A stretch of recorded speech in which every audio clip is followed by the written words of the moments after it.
Hello, class. I want to welcome you to World Civ 107. And I'm really looking forward to teaching this class because so many of the things that we're going to learn are going to help you make sense of what's going on with Korea. In other words, why is there a North and a South Korea? Why has the war never officially ended? Why did it start to begin with? What about the Israel-Palestine conflict? What about the making of the modern Middle East? Why is there this conflict in Syria? Why does the United States, whether or not it's a Democrat or Republican, give so much money and aid and support to Saudi Arabia, and simultaneously they tell us that the country of Iran is evil? Isn't that strange? I mean, I want you to think about this. Do you know Jews and Christians have political representation in Iran? I mean, like, very little. I'm not trying to talk up Iran's political system right now. I'm just doing a compare and contrast. Okay, there's a token set of representation. So there's one Jewish person in their parliament in Iran, okay, or Iran, as you might be here the country called. And then the one Christian for the community, and I think the Zoroastrians have the same, and some other minorities. So there's limited. How many Jews or Christians are allowed in Saudi Arabia? 0, okay? But the United States government, from Obama to Trump, gives so much military aid and just almost unquestioning support of Saudi Arabia. And I'm going to try to break these things down. I'm going to try to break these things down. And this then brings me to another point that I want to say.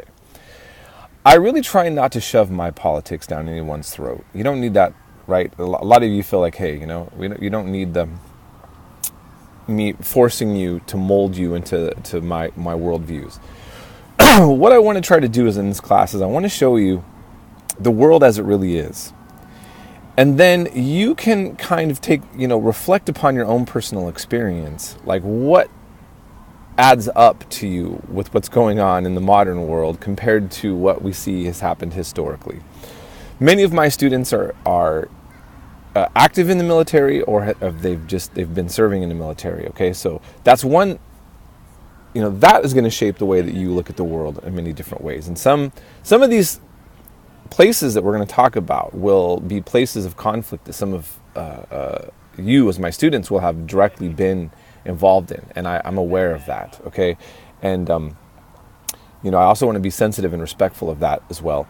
But that's going to be one level of experience, and you might be able to contribute to the discussions based on those experiences if it's something that's some people are going to grow up in pacifist households, Christian, Muslim, Hindu, very religious or atheistic, very patriotic.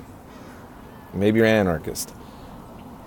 The bottom line is, in this class, what I'm hoping is that regardless of your worldview, you're going to be able to take a look at these events, and you're going to be able to help. It's going to enrich and strengthen your understanding so that you can have a more responsible worldview, whatever that is, right? And what I mean by that is this. I mean, there's a poet that said, a little learning's a dangerous thing.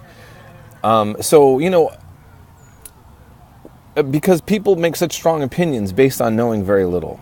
That's what annoys me. I don't care what your opinions are, but okay, and that's going to really apply to my class as well. You're first of all, we're going to do a condensed class. This is kind of a cram course, so we're going to be covering a lot more than I'd actually like to cover, but I have to. That's the setup of the class. So just keep in mind that we're going to have a busy. There's going to be a busy class. You're going to have to do a lot of work. I grade fairly. What many people realize when they take my class is that I don't grade hard, but I don't give away points. I expect you to do the work. I'm looking at your notes and your papers, and I'm saying, are you doing the work? Now, I'm going to be giving you video announcements to help you along as we go over this class and we, as you get familiar with the routine. Those of you who've had me, you already know how this works. Those of you not, just know you're going to be every Thursday. I mean, unless stated otherwise. Okay, stick to looking at the modules each week, by the way, more than just the syllabus, okay? But you're going to look at the modules and you're going to say, it's going to usually say that you do notes for each video. I'm going to give you an example of some notes later on of how I want the notes to look like. But basically, you're going to prove to me that you're watching the videos. You're going to watch all of them. So you're going to have video notes on every video that I show. It's going to look like a lot of work. But the reality is that I make little clips. And so you're going to write for each one. And the time that you put into that isn't going to be more than if you were going into a face-to-face class for a lecture, okay? So it's not as, but in this case, because it's a cram course, it's the same amount of time you'd be in a face-to-face class for a cram course, which is usually more time, okay? So keep that in mind. You're gonna have the discussions. Just keep in mind, and this is something that I'll say again, there's a fine line between free speech and classroom decorum or manners, okay? So I'm okay with all the wide views, range of views that are out there.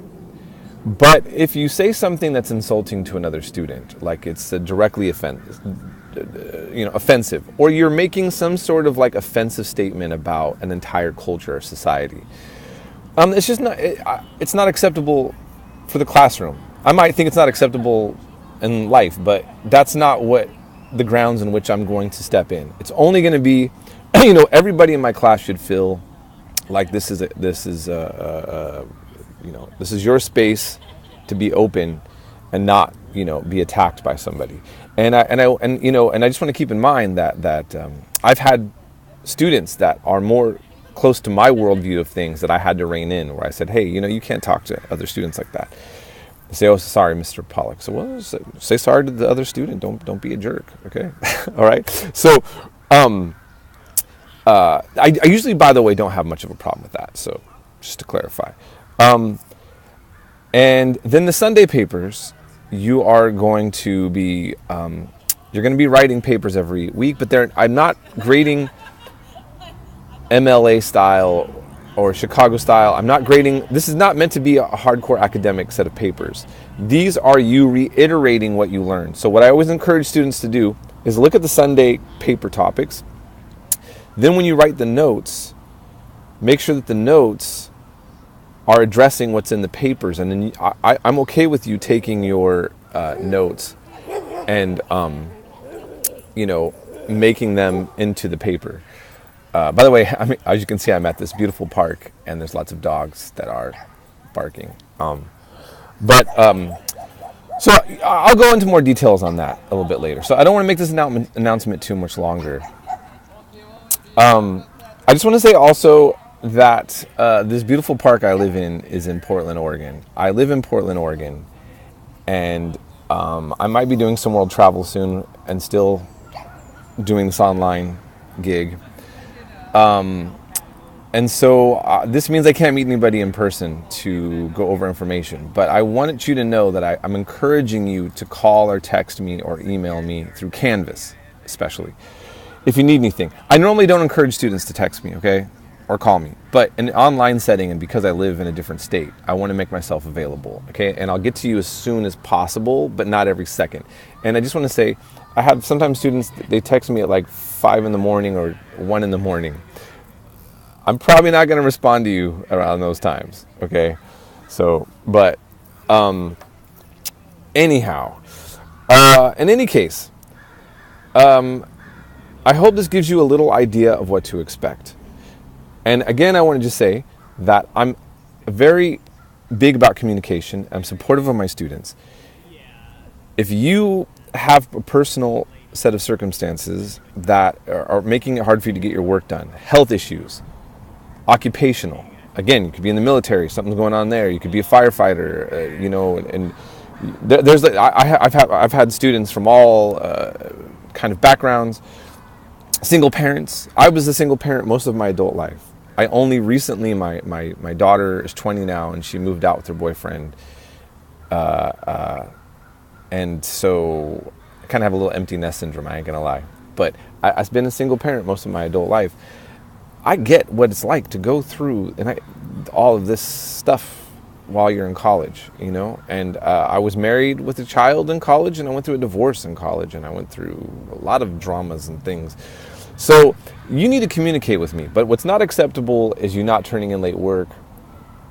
And then just giving it to me later without communicating and thinking you're going to get full points. Or trying to tell me that you had a problem like 3 weeks later. I need you to communicate. You don't have to give me personal details. You don't have to be like so personal, like you don't have to like pour your heart out. I mean, you can if you want, but it's just that you need to just communicate. Hey, Mr. Pollock, I've got some problems. I'm sorry. Okay, I can work something out with you, but it's just not an automatic thing. Okay, and this is the last thing I'm going to say. I'm going to say it again. Every semester, people plagiarize. Don't do it, okay? If you don't understand what that is, look it up, okay? Don't put a source. You cut and paste stuff, I find it. And sometimes people try to mix things around, and I still find it. And, I'm really losing my patience with it, and I don't know how much longer I'm going to be merciful about this in the way that I have been in the past. So what I would want to suggest is this. Because I work to help you out so much, I'm really just saying, work with that as opposed to the desperation act of plagiarizing. Okay? Please understand me. Now, in any case, we'll be in touch. I do work another job like most part-time professors because we are not going to make enough just being a part-time professor. This is the way life works. So, but feel free to contact me, today. I'm going to be working in the cafe today. Right after this, I need a cup of coffee, big time. And I'll try to respond to anybody who hits me up as much as possible. And then I'll be more available Tuesday, okay? So anyhow, I hope you're having a great weekend. And I hope you're ready to have a good week. And we will be in touch.